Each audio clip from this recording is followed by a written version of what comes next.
જોઈ રહ્યા છો ગુજરાત બુલેટિન ન્યૂઝ. હવે છે અગત્યના સમાચાર.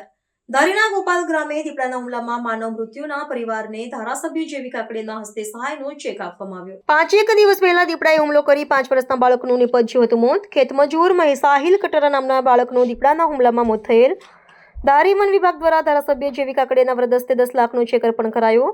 મૃતક બાળકના પિતાએ 10 લાખનો ચેક અર્પણ કર્યો. વન્ય પ્રાણી હુમલામાં બાળકના મોતની ઘટનામાં ટૂંકા દિવસોમાં સહાય ચૂકવાઈ. ગોપાલગ્રામ મુકામે 4 દિવસ પહેલાં સાહિલ કટારા નામના બાળક ઉપર દીપડાએ હુમલો કરતા બાળકનું મૃત્યુ થયું હતું અને આ મૃત્યુ ખૂબ જ દુઃખદ ઘટના છે.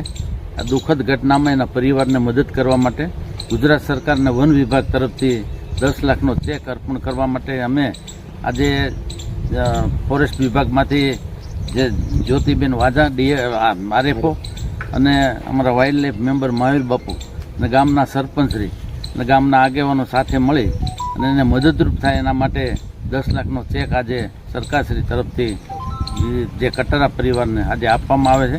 ખૂબ જ દુઃખદ ઘટના છે. એના જે આત્માને ભગવાન ખૂબ શાંતિ આપે એવી પ્રાર્થના સાથે આજે ચેક અર્પણ કરીએ.